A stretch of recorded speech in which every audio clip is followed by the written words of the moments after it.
તાવ નોર્મલ દવાથી મટતો નથી ત્યારે તમારે યોગ્ય નિદાન કરાવવું જોઈએ.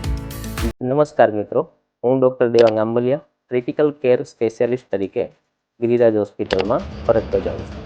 અત્યારે જ્યારે મોન્સૂનની સિઝન આવી ગઈ છે ત્યારે નોર્મલી ચોમાસામાં ઘણા લોકોને તાવ આવતો હોય છે, ઘણા લોકોને શરદી, ઉધરસ જેવા રોગો થતા હોય છે. ઘણી વખત આ તાવ જેવો કે ન્યુમોનિયા, ટાઇફોઇડ અથવા તો મલેરિયા અને બીજા ઘણા બધા રોગોના લીધે અને ઇન્ફેક્શનના લીધે હોઈ શકે છે. નોર્મલી જ્યારે આ તાવ આવતો હોય ત્યારે ઘરમાં જ લોકો પોતાની જાતે તાવ માટેની દવા લઈને તેમને મટાડવાની કોશિશ કરતા હોય છે. પણ ઘણી વખત જ્યારે તમને તાવ નોર્મલ દવાથી મટતો નથી ત્યારે તમારે યોગ્ય નિદાન કરાવવું જોઈએ.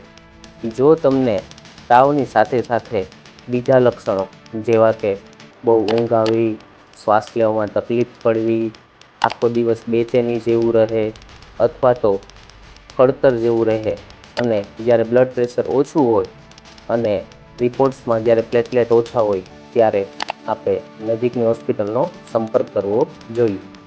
ઘણી વખત આવા તાવમાં ન્યુમોનિયાના લીધે ઘણી વખત ન્યુમોનિયા એટલો બધો બંને ફેફસામાં ફેલાઈ જાય છે એના લીધે અને ઘણી વખત સિવિયર ઇન્ફેક્શનના લીધે પેશન્ટ ડાયરેક્ટ આઈસીયુમાં ક્રિટિકલ કેરની સારવાર હેઠળ એડમિટ કરવાની જરૂર પડે છે. તો ચોમાસામાં આવતા આવા તાવને સામાન્ય ગણી અવગણશો નહીં.